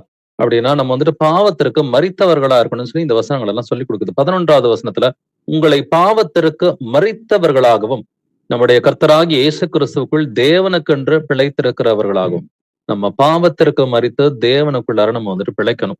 சோ நம்ம வந்துட்டு பாவத்துல இருந்து விடுதலையாக்கப்பட்டு தேவனுக்கு அடிமைகளா வந்துட்டு இருக்கணும். அப்படின்னா பாவத்துக்கு வந்து நம்ம மரிச்சிட்டோமா, பாவத்துல இருந்து விடுதலை ஆயிட்டோமா, நம்மை நாமே நிதானிக்கிறவர்களா இருப்போம். 12வது வசனத்துல உங்கள் சரீரத்தில் பாவம் ஆளாதிருப்பதாக. சரீரத்துலதான் நம்ம பாவம் செய்யறோம் இல்லைங்களா? சரீரத்தில் பாவம் ஆளாதிருப்பதாக அப்படின்னு எழுதியிருக்குது. 13வது வசனத்துல உங்கள் அவயவங்களை அநீதியின் ஆயுதங்களாக பாவத்திற்கு ஒப்பு கொடாமல். சோ பாவத்துக்கு உங்களுடைய வந்துட்டு மெம்பர்ஸ் ஆஃப் த பாடி ஒப்பு கொடுக்காதீங்கப்பா. உங்கள் அவயவங்களை நீதிக்குரிய ஆயுதங்களாக தேவனுக்கு ஒப்பு கொடுங்கள்னு சொல்லி எழுதியிருக்குது. 14வது வசனத்துல கிருபைக்கு கீழ்பட்டு இருக்கிறபடியால் பாவம் உங்களை மேற்கொள்ள மாட்டாது. இப்ப இதுல எல்லா வசனத்திலையும் 4 வசனத்திலையும் பாவம் பாவம் பாவம்ன்ற வார்த்தை ரெப்பிட்டேட்டிவா வந்திருக்குது. கர்த்தர் நம்ம கிட்ட விரும்புறது வந்துட்டு பாவத்திற்கு மரித்தவர்களா நம்ம இருக்கணும், தேவனுக்குள்ளார பிழைக்கிற பிள்ளைகளா இருக்கணும். பாவத்திற்கு வந்துட்டு செத்து போயிட்டோமா, நம்மை நாமே நிதானிக்கிறவர்களா யோசிச்சு பார்த்துக்கலாம் வந்துட்டு. ஏன்னா பாவம் செய்கிற எவனும் பாவத்திற்கு அடிமையா இருக்கிறான் அப்படின்னு சொல்லி வசனம் வந்துட்டு சொல்லுது. பாவம் உங்களை ஜெயிச்சிருச்சுன்னு வச்சுக்கலாம், ஏதாவது ஒரு இச்சை உங்களை ஜெயிச்சிருச்சுன்னு சொன்னாக்க பேதுரு என்ன சொல்றான்றதை நம்ம வாசிக்கலாம். 2 பேதுரு 2ஆம் அதிகாரம் 19ஆம் வசனம். 2 Peter 2nd chapter verse 19. தாங்களே கேட்டுக்கு அடிமைகளா இருந்தும் அவர்களுக்கு சுயாதீனத்தை வாக்குத்தத்தம் பண்ணுகிறார்கள். எதினால் ஒருவன் ஜெயிக்கப்பட்டிருக்கிறானோ அதற்கு அவன் அடிமைப்பட்டிருக்கிறானே. ஆமென். எதினால் ஒருவன் ஜெயிக்கப்பட்டிருக்கிறானோ அதற்கு அவன் அடிமைப்பட்டிருக்கிறானே. கர்த்தர் உங்களை ஜெயிச்சிருந்தாருனாக்க நீங்க கர்த்தருக்கு அடிமை. பாவம் உங்களை ஜெயிச்சிருந்துச்சுன்னா நீங்க பாவத்திற்கு அடிமை. இதுதான் வந்துட்டு கர்த்தர் நமக்கு இன்னைக்கு இந்த வசனங்கள் எல்லாம் வெளிப்படுத்துறாரு வந்துட்டு. பாவம் செய்கிற எவனும் பாவத்திற்கு அடிமையா இருக்கிறான்ற வசனம் வந்துட்டு யோவான் 8:34 எழுதியிருக்கு. இதே வார்த்தையை தான் வந்துட்டு பேதுரும் சொல்றான். 2 பேதுரு 2:19. எதினால் ஒருவன் ஜெயிக்கப்பட்டிருக்கிறானோ அதற்கு அவன் அடிமைப்பட்டு இருக்கிறானே. அப்ப இந்த உலகம் வந்து நம்மளை ஜெயிச்சிருச்சுன்னு சொன்னா நம்ம உலகத்திற்கு அடிமையா இருக்கிறோம். ஒரு இச்சை நம்மளை ஜெயிச்சிருச்சுன்னு சொன்னாக்க அந்த இச்சைக்கு தான் நம்ம அடிமையா இருக்கிறோம். பாவம் நம்மளை ஜெயிச்சிருச்சுன்னு சொன்னா நம்ம பாவத்துக்கு தான் வந்துட்டு அடிமையா இருக்கிறோம். பட் நம்ம பாவத்துக்கு அடிமையா இல்லாம பாவத்துக்கு மரித்தவர்களாகவும் தேவனுக்கென்று பிழைக்கிறவர்களாகவும் இருக்கணும்னு சொல்லி வந்துட்டு கர்த்தர் விரும்புறாரு. பாவத்திலிருந்து விடுதலையாகி நம்ம வந்துட்டு தேவனுக்கு அடிமைகளா இருக்கணும்னு சொல்லி எழுதியிருக்குது. தொடர்ந்து வாசிக்கலாம். ரோமர் 6ஆம் அதிகாரம் வசனங்கள் 16 முதல் 23 வரைக்கும். verses 16 to 23. மரணத்துக்கு ஏதுவான பாவத்துக்கு ஆனாலும் நீதிக்கு ஏதுவான கீழ்ப்படிதலுக்கானாலும் எதற்கு கீழ்ப்படியும்படி உங்களை அடிமைகளாக ஒப்புக் கொடுக்கிறீர்களோ அதற்கே கீழ்ப்படுகிற அடிமைகளா இருக்கிறீர்கள் என்று அறியீர்களா? முன்னே நீங்கள் பாவத்திற்கு அடிமைகளா இருந்தும் இப்பொழுது உங்களுக்கு ஒப்புவிக்கப்பட்ட உபதேச சட்டத்திற்கு நீங்கள் மனப்பூர்வமாய் கீழ்ப்படிந்ததினாலே தேவனுக்கு ஸ்தோத்திரம். பாவத்தினின்று நீங்கள் விடுதலையாக்கப்பட்டு நீதிக்கு அடிமைகளானீர்கள். உங்கள் மாம்ச பலவீனத்தின் நிமித்தம் மனுஷர் பேசுகிற பிரகாரமாய் பேசுகிறேன். அக்கிரமத்தை நடப்பிக்கும்படி முன்னே நீங்கள் உங்கள் அவயவங்களை அசுத்தத்திற்கும் அக்கிரமத்திற்கும் அடிமைகளாக ஒப்பு கொடுத்தது போல இப்பொழுது பரிசுத்தமானதை நடப்பிக்கும்படி உங்கள் அவயவங்களை நீதிக்கு அடிமைகளாக ஒப்பு கொடுங்கள். பாவத்திற்கு நீங்கள் அடிமைகளாய் இருந்த காலத்தில் நீதிக்கு நீங்கினவர்களாய் இருந்தீர்கள். இப்பொழுது உங்களுக்கு வெட்கமாக தோன்றுகிற காரியங்களினாலே அக்காலத்தில் உங்களுக்கு என்ன பலன் கிடைத்தது? அவைகளின் முடிவு மரணமே.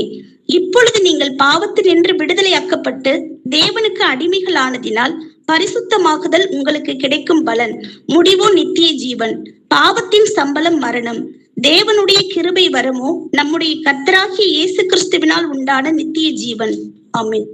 ஆமென். 16வது வசனத்தை கவனிச்சு பாருங்க. மரணத்துக்கு ஏதுவான பாவத்துக்கு ஆனாலும் நீதிக்கு ஏதுவான கீழ்ப்படிதலுக்கு ஆனாலும் எதற்கு கீழ்ப்படியும்படி உங்களை அடிமைகளாக ஒப்புக் கொடுக்கிறீர்களோ அதற்கே கீழ்ப்படுகிற அடிமைகளாய் இருக்கிறீர்கள் அப்படின்னு சொல்லி வேதம் சொல்லுது.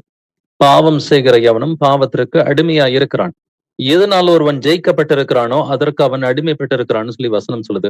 அப்ப எதற்கு கீழ்ப்படியும்படி உங்களை நீங்கள் அடிமைகளாக ஒப்புக் கொடுக்கிறீர்களோ அதற்கே கீழ்ப்படுகிற அடிமைகளா இருக்கிறீர்கள். நீங்க வந்துட்டு ஒரு நாடகத்துக்கு அடிமையா இருந்தீங்கன்னாக்க இயேசுவுக்கு அடிமை கிடையாது. நித்திய ஜீவனை வந்துட்டு இழந்து போயிருவோம். இல்ல ஏதாவது வந்துட்டு ஒரு கேட்ஜெட்டுக்கோ, ஒரு வாட்ஸ்அப்க்கோ, ஒரு நிகழ்ச்சிக்கோ வந்துட்டு, இல்ல யூடியூப்ல வந்துட்டு சமையல் நிகழ்ச்சி பார்க்குறேன். நான் வந்துட்டு எப்படி வீட்ல வந்துட்டு பொருட்கள வந்துட்டு நான் அரேஞ்ச் பண்றதுன்றத பார்க்குறேன் அப்படின்னு சொல்லி, தேவையில்லாம நம்ம நேரத்த செலவு பண்ணி ஏதாவது ஒரு ஆப்புக்கோ, இல்ல வந்துட்டு ஒரு கேட்ஜெட்டுக்கோ அடிமையா இருந்தோம்னாக்க, இல்ல ஒரு சினிமா, டிராமான்னு சொல்லி ஏதாவது ஒரு விஷயத்துக்கு அடிமையா இருந்தோம்னா, இல்ல கோபத்துக்கு அடிமையா இருக்கலாம், கசப்புக்கு அடிமையா இருக்கலாம், பொருள் ஆசைக்கு வந்துட்டு அடிமையா இருக்கலாம். எதற்கு அடிமைகளாக உங்களை நீங்கள் ஒப்புக் கொடுக்கிறீர்களோ, அதற்கே கீழ்ப்படுகிற அடிமைகளா இருக்கிறீர்கள்னு வேதம் சொல்லுது. இப்ப நம்ம கர்த்தருக்கு நம்ம அடிமையா இருக்கிறோமா? இல்ல இந்த உலகத்துக்கோ, பாவத்துக்கு அடிமையா இருக்கிறோமா? நம்மை நாமே நிதானிக்கிறவர்களா இருப்போம். 18வது வசனம் கிளியரா இருக்குது. பாவத்தினின்று நீங்கள் விடுதலையாக்கப்பட்டு நீதிக்கு அடிமையாகணும். இதுதான் இயேசுப்பா நம்மகிட்ட விரும்புறாருங்க. நம்மகிட்ட அவர் விரும்புறது வந்துட்டு பாவத்திற்கு நம்ம விடுதலையாக்கப்பட்டு நீதிக்கு அடிமையாகணும். ஏன்னா சத்தியத்தையும் அறிவீர்கள், சத்தியம் உங்களை விடுதலையாக்கும். எதுல இருந்து விடுதலையாக்கும்? பாவத்துல இருந்து வந்துட்டு விடுதலையாக்கும். 19வது வசனத்துல அக்கிரமத்தை நடப்பிக்கும்படி முன்னே நீங்கள் உங்கள் அவயவங்களை அசுத்தத்திற்கும் அக்கிரமத்திற்கும் அடிமைகளாக ஒப்பு கொடுத்தது போல இப்பொழுது பரிசுத்தமானதை நடப்பிக்கும்படி உங்கள் அவயவங்களை நீதிக்கு அடிமைகளாக ஒப்பு கொடுங்கள்.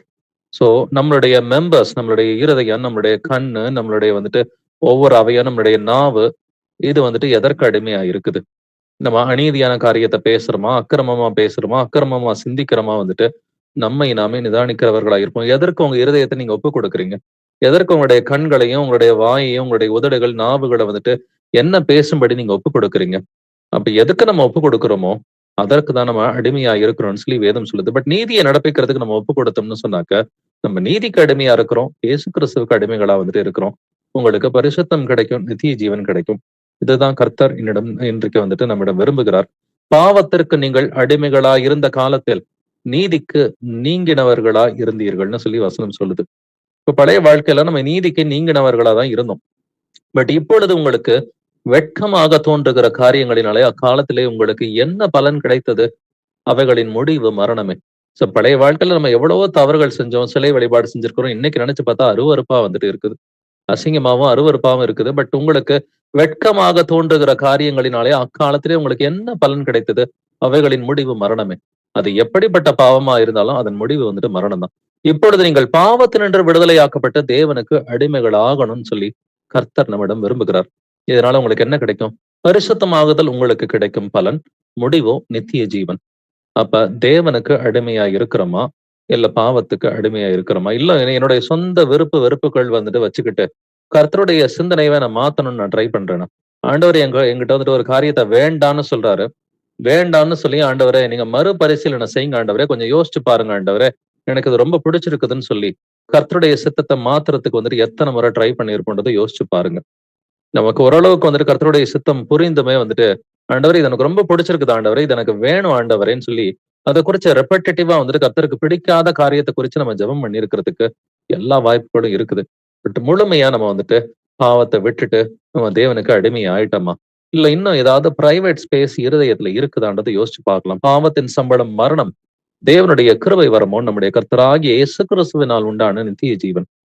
நித்திய ஜீவனை நம்ம அடையணும்னு சொன்னாக்க அவர் மேல முழு விசுவாசத்தோட இருக்கணும். நம்ம விசுவாசமா இருப்பதற்கு வேத வாக்கியங்கள் தான் நமக்கு வந்துட்டு துணையா இருக்குது. அந்த வேத வாக்கியங்களை ஆராய்ந்து பார்க்கும் பொழுதுதான் நித்திய ஜீவனுக்குள்ளார வந்துட்டு போக முடியும். பட் அந்த வேத வாக்கியங்களை ஆராய்ந்து பார்க்கும் பொழுது அது சத்தியமா இருக்கிறது. அது உங்களோட விடுதலையாக்கும். எதுல இருந்து? பாவத்திலிருந்து விடுதலையாக்கும். பாவத்திலிருந்து விடுதலை ஆயிட்டாக்க தேவனுக்கு அடிமையா இருக்கணும். ஏன்னா ஆண்டவர் சொல்றாரு, ஒண்ணு குளிராயிலு இரு, இல்லாட்டினா அனலாயிருன்னு சொல்லி சொல்றாரு. நீ குளிராவும் இல்லாம அனலாவும் இல்லாம நீ வந்துட்டு நடுவுல இருந்தேன்னு சொன்னாக்க வெது வெதுப்பா இருந்தா வாந்தி பண்ணி போடுவேன்னு சொல்லி சொல்றாரு. சோ பாவத்திற்கு நீங்கள் அடிமைகளா இருந்த காலத்தில் நீதிக்கு நீங்கினவர்களா இருந்தீர்கள்னு வேதம் சொல்லுது. நான் இப்பொழுது கர்த்தர் நம்மிடம் எதிர்பார்ப்பது என்னது? நம்ம பாவத்திலிருந்து விடுதலையாகி தேவனுக்கு அடிமையா இருக்கணும். இதனால பரிசுத்தம் நமக்கு கிடைக்கும். ஃபைனலா நித்திய ஜீவன் கிடைக்கும். சோ இதைத்தான் ஏசப்பா நம்ம கிட்ட விரும்புறாரு. இந்த ரோமர் 6ஆம் அதிகாரம் 22வது வசனத்தை தயவு செஞ்சு மறக்காதீங்க. பாவத்துல எல்லாத்துல இருந்து விடுதலை ஆகணும். நம்ம வந்துட்டு தேவனுக்கு அடிமைகளா வந்துட்டு நம்மள நாமளே வந்துட்டு ஒப்பு கொடுக்கணும். 1 பேதுரு 2ஆம் அதிகாரம் 16ஆம் வசனம் வாசிக்கலாம். 1 Peter 2:16. சுயாதீனம் உள்ளவர்களாய் இருந்தும் உங்கள் சுயாதீனத்தை துர்க்குணத்திற்கு மூடலாக கொண்டிராமல் தேவனுக்கு அடிமைகளாய் இருங்கள். ஆமென். சுயாதீனம் உள்ளவர்களாயிருந்தும் உங்கள் சுயாதீனத்தை துர்குணத்திற்கு மூடலாக கொண்டிராமல் தேவனுக்கு அடிமைகளாயிருங்கள். சோ நம்ம இயேசு கிறிஸ்துவுக்கு அடிமைகளா வந்துட்டு இருந்தோம்னு சொன்னாக்க பாவத்துல இருந்து ஈஸியா விடுதலை ஆயிடலாம். ரெண்டுமே மியூச்சுவலி எக்ஸ்க்ளூசிவ். சோ பாவத்துல இருந்தா தேவனுக்கு அடிமையாக முடியாது. தேவனுக்கு அடிமையா இருந்தா பாவம் நம்ம கிட்ட இருக்காது. சோ ரெண்டுமே எக்ஸ்க்ளூசிவா இருக்கிறதுனால வந்துட்டு நம்ம வந்துட்டு தேவனுக்கு அடிமையா இருக்கிறோமா? அட்லீஸ்ட் அந்த ப்ராசஸ்லயாவது இருக்கிறோமா? அட்லீஸ்ட் நான் நிறைய காரியங்கள்ல வந்துட்டு தேவனுக்கு அடிமையா நான் என்ன நானே நான் மாத்திக்கிட்டு வரேன். அப்படின்னு சொல்லி வந்துட்டு நமக்கு வந்துட்டு கர்த்தருக்கு பிடிச்சதுதான் எனக்கு பிடிக்கும். கர்த்தருக்கு பிடிக்காதது எனக்கும் பிடிக்காதுன்னு சொல்லி, நம்ம எல்லா விஷயத்தையும் வசனத்த வச்சு நம்ம ஆராய்ந்து பார்த்து, வசனத்த வச்சு வந்துட்டு கரெக்ட்டா புரிஞ்சுக்கிறோமா? இல்ல எனக்கு இது பிடிச்சிருக்குது ஆண்டவரே அப்படின்னு எதுவுமே நமக்கு இருக்கக்கூடாது. எனக்குன்னு வந்துட்டு ஒரு சொந்தமா விருப்பு, வெறுப்புன்றது இருக்கக்கூடாது. ஏன்னா அடிமைக்கு வந்துட்டு சொந்த விருப்பமோ, வெறுப்போ வந்துட்டு இருக்கக்கூடாது. எஜமான் சொன்னாக்கா அதுதான் வந்துட்டு சரி. எஜமான் வந்துட்டு எஸ்ன்னா எஸ், நோன்னா நோ. இப்ப இயேசு கிறிஸ்துவ நமக்கு வந்துட்டு இத செய்யனா செய்யணும், செய்யாதனா செய்யக்கூடாது. இது உனக்கு வேணும்னு சொன்னா வச்சுக்கலாம், வேண்டாம்னு சொன்னா தூக்கி போட்டுறணும். சோ இப்படிதான் ஆண்டவர் நம்மகிட்ட வந்துட்டு எதிர்பார்க்கிறார் வந்துட்டு. நான் மரியாள் சொன்னாங்க இல்லையா? லூக்கா முதல் அதிகாரத்துல நீங்க வாசிக்கிறீங்க வந்துட்டு, அதற்கு மரியாள் இதோ நான் ஆண்டவருக்கு அடிமை. உம்முடைய வார்த்தையின்படி எனக்கு ஆக கடவுது என்று சொன்னாள். அதனாலதான் வந்துட்டு மரியாள் வந்துட்டு பைபிள் பொறுத்த வரைக்கும் நல்ல பெரிய ஸ்தானத்துல தான் இருக்கிறான். பெரிய பரிசுத்தவான் அப்படின்ற ஸ்தானத்துல வந்துட்டு மரியாளால வர முடிஞ்சது எதனால? நான் ஆண்டவருக்கு அடிமை அப்படின்னு சொன்ன அந்த வார்த்தையினாலதான் வந்துட்டு. அப்ப நம்ம தேவனால பிறந்திருக்கிற பிள்ளைகளா இருக்கிறோம்னு சொன்னாக்க பாவம் நம்மை ஆளக்கூடாது. தேவனால் பிறந்த எவனும் பாவம் செய்யான் என்று அறிந்திருக்கிறோம். தேவனால் பிறந்தவன் தன்னை காக்கிறான், பொல்லாங்கன் அவனை தொடான். பிசாசு உங்களை தொடவே முடியாதுங்க. 1 யோவான் 5ஆம் அதிகாரம் 18ஆம் வசனம் வாசிக்கலாம். 1 John 5:18. தேவனால் பிறந்த எவனும் பாவம் செய்யான் என்று அறிந்திருக்கிறோம். தேவனால் பிறந்தவன் தன்னை காக்கிறான், பொல்லாங்கன் அவனை தொடான். ஆமென். தேவனால் பிறந்த எவனும் பாவம் செய்யான் என்று அறிந்திருக்கிறோம். தேவனால நம்ம பிறந்துட்டோம்னாக்க பாவம் செய்யக்கூடாது. இயேசு கிறிஸ்து சொல்லி இருக்கிறார் இல்லையா? ஒருவன் ஜலத்தினாலும் ஆவியினாலும் பிறவாவிட்டால் தேவனுடைய ராஜ்யத்தில் பிரவேசிக்க மாட்டான் அப்படின்னு இயேசு கிறிஸ்து சொல்லி இருக்கிறார். நம்ம ஜலத்திலையும் பிறக்கணும், ஆவியிலையும் பிறக்கணும். அப்ப தேவன் எப்படி இருக்கிறார்? ஆவியா இருக்கிறார். அப்ப தேவன் ஆவியா இருக்கிறார் அப்படின்னா தேவனால பிறக்கணும், ஆவியில பிறக்கணும்னா தேவனுக்குரிய குணாதிசயங்கள் வந்துட்டு நமக்குள்ளார வந்துட்டு இருக்கணும். அந்த திவ்ய சுபாவம், தேவனுக்குரிய குணாதிசயங்கள் வந்துட்டு இருக்கணும். இப்ப தேவனால் பிறந்த எவனும் பாவம் செய்யான் அப்படின்னு சொல்லி வேதம் சொல்லுது. தேவனால் பிறந்தவன் தன்னை காக்கிறான். நம்மளே எப்படி காப்பாத்திக்க முடியும்? வசனத்தை வச்சு மட்டும்தான் பிரதர்ஸ் அண்ட் சிஸ்டர்ஸ் நம்மளே காப்பாத்திக்க முடியும். பொல்லாங்கன் அவனை தொடான். பிசாசுக்கு எதிர்த்து நில்லுங்கள், அப்பொழுது அவன் உங்களை விட்டு ஓடி போவான்னு சொல்லி எழுதியிருக்கு. உங்களை பிசாசு டச் பண்ணவே முடியாது. as long as you are born in the spirit. நீங்க வந்துட்டு ஆவியில பிறந்த பிள்ளைகளா இருந்தாக்க, தேவனால் பிறந்த பிள்ளைகளா இருந்தாக்க பிசாசு உங்களை டச் பண்ணவே வந்துட்டு முடியாது. ஏன்னா உங்களை நீங்களே எப்படி காப்பாத்திக்குவீங்க? வசனத்தை வச்சு உங்களை நீங்களே காப்பாத்திக்குவீங்க. இதுக்கு ஒரு கான்சியஸ் எஃபர்ட் நம்ம கிட்ட இருந்து தேவைதான். நாமளே வில்லிங்கா செஞ்சாதான் ஆண்டவர் நமக்கு உதவி செய்வார்.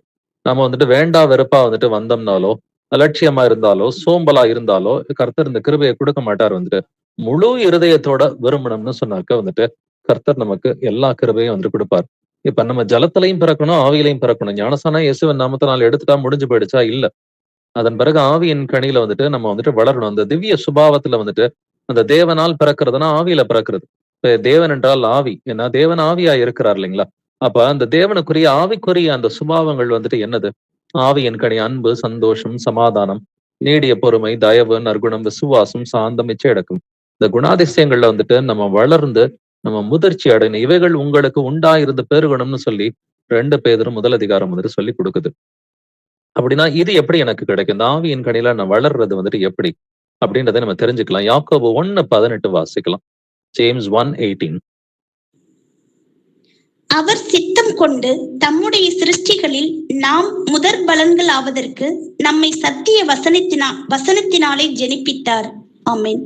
நம்மை சத்திய வசனத்தினாலே ஜெனிப்பித்தார் அப்படின்னு சொல்லி எழுதியிருக்கு. ஜெனிப்பிக்கிறதுனா என்னதுங்க?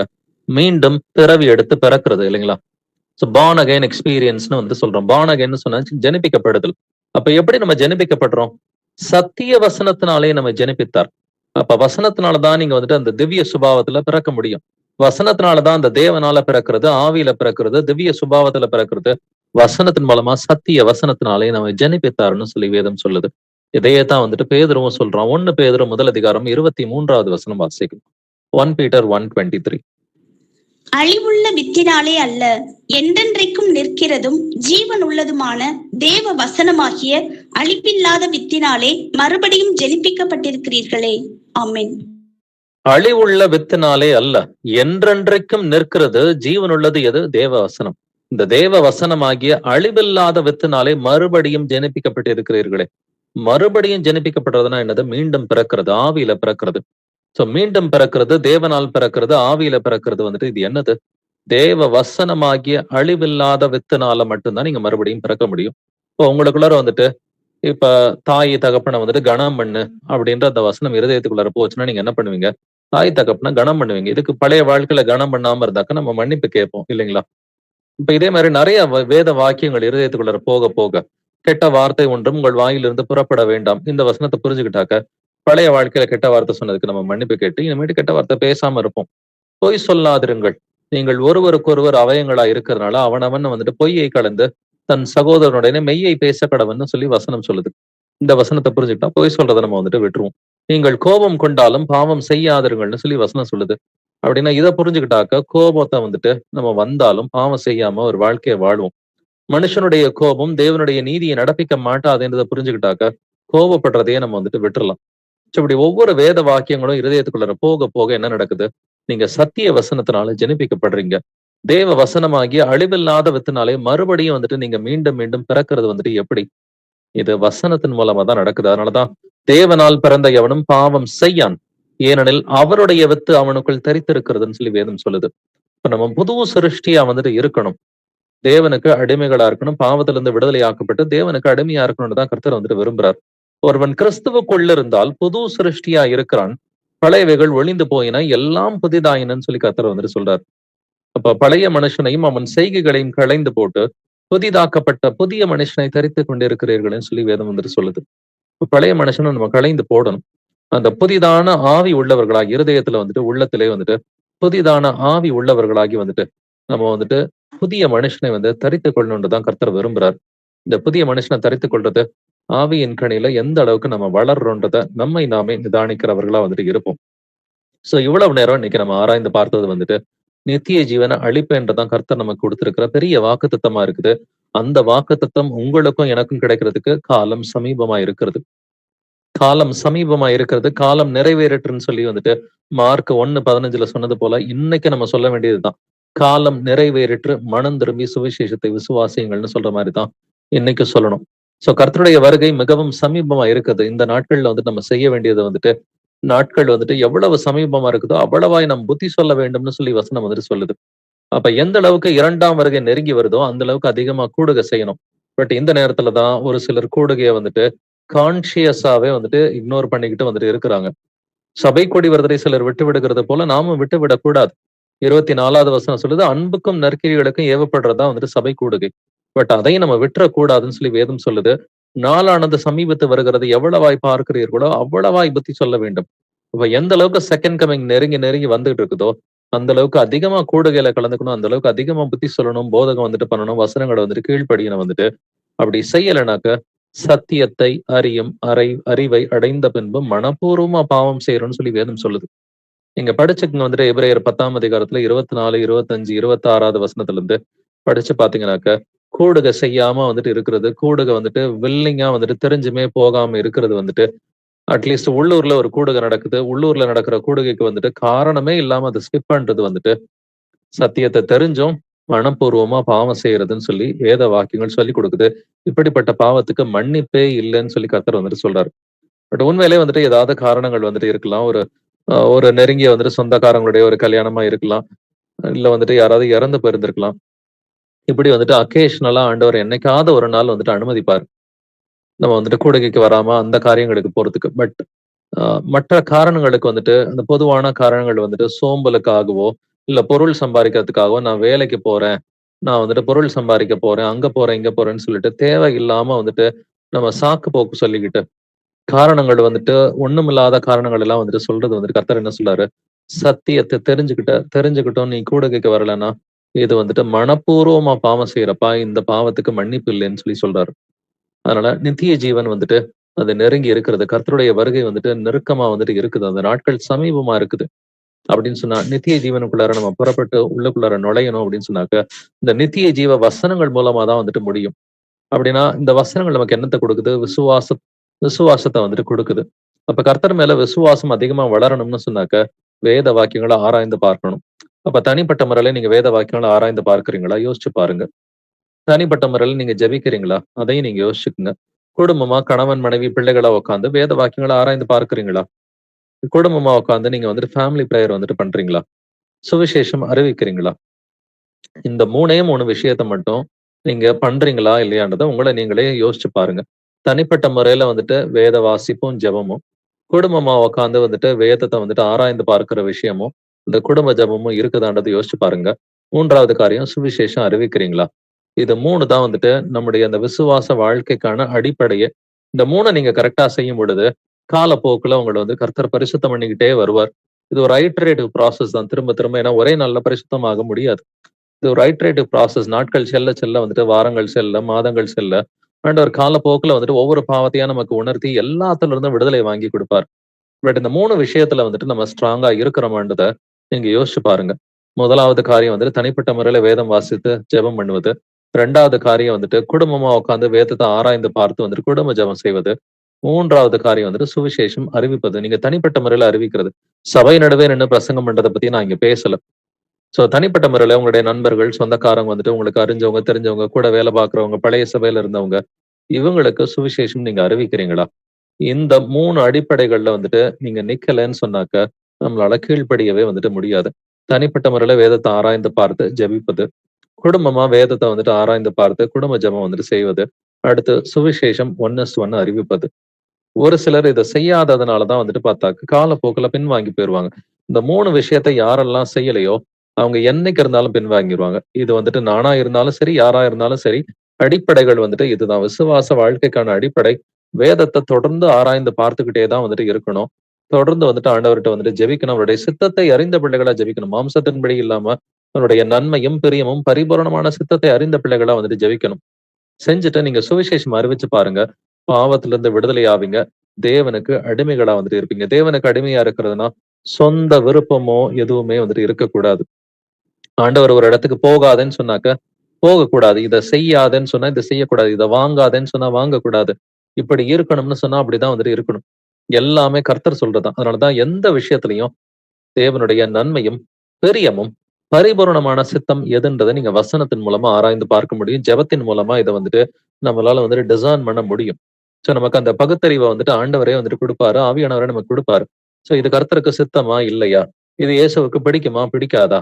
அப்படின்ற ஒரு விஷயத்த வந்துட்டு எந்த ஒரு காரியத்திலயும் உங்களால வந்துட்டு ஆராய்ந்து பார்க்க முடியும். வசனங்களின் துணையோட, ஜெபத்தின் உதவியோட வந்துட்டு எந்த ஒரு காரியத்தையும் ஆராய்ந்து பார்க்க முடியும். சோ கர்த்தர் நம்மை இன்று அழைத்திருப்பது நித்திய ஜீவனுக்காக தான். பரிசுத்தம் இருந்தாதான் நித்திய ஜீவனுக்குள்ளார போக முடியும். இருதயத்தில் சுத்தம் உள்ளவர்கள் பாக்கியவான்கள். அவர்கள் மட்டும்தான் தேவனை தரிசிப்பார்கள். இருதயத்துல வந்துட்டு பரிசுத்தம் இல்லாமல் தேவனை ஒருவனும் தரிசிக்க முடியாதுன்னு சொல்லி வந்துட்டு வேதம் சொல்லுது. எப்படி பரிசுத்தமா இருக்கணும்? உங்களை அழைத்தவர் பரிசுத்தரா இருக்கிறது போல நீங்கள் உங்கள் நடக்கைகள் எல்லாவற்றிலையும் பரிசுத்தரா இருங்கள்னு சொல்லி வேதம் சொல்லுது. சோ அதற்கு தெய்வ பயம் வந்துட்டு ரொம்ப அவசியமானது. 2 கொரிந்தியர் 7:1 சொல்லுது போல தெய்வ பயத்தோட வந்துட்டு பரிசுத்தமாகுதல பூரணமாக்க முடியும்னு சொல்லி வேதம் சொல்லுது. சோ நாம வந்துட்டு பாவம் எல்லாத்துல இருந்தும் விடுதலை ஆயிட்டோமா? விடுதலை ஆகலைனாக்க கர்த்தர்ட்ட வந்துட்டு நம்ம அறிக்கை செய்வோம். நம்ம மனம் திரும்பி வந்துட்டு பாவத்த பாவம்னு அக்னாலஜ் பண்ணிட்டு எந்த ஒரு கம்பேரிசன் இல்லாம அவனோட நான் பெட்டரா இருக்கிறேன்.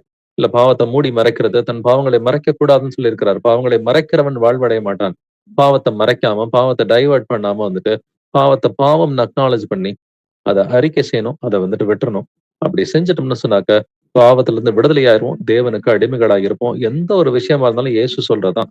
அதுக்கு மிஞ்சி என் வாழ்க்கையில எதுவுமே கிடையாதுன்ற ஒரு முடிவுக்கு வந்துட்டாக்க, ஃபைனலா உங்களுக்கு பரிசுத்தம் கிடைக்கும். அதன் மூலமா நீங்க நித்திய ஜீவனுக்குள்ளார வந்துட்டு எல்லோருமே பிரவேசிக்க முடியும். இதற்காக தான் நாம் எல்லோருமே அழைக்கப்பட்டிருக்கிறோம். சோ, இந்த வசனங்கள அடிப்படையா கொண்டு, கர்த்தர் இன்னைக்கு நமக்கு போதிச்ச எல்லா வசனங்களையும் அடிப்படையா கொண்டு வந்துட்டு, நம்மிலே ஒருவர் ஒரு ஜெபத்தோட இந்த ஒரு பைபிள் ஸ்டடிய நிறைவு செய்யலாம். Praise lord brothers and sisters.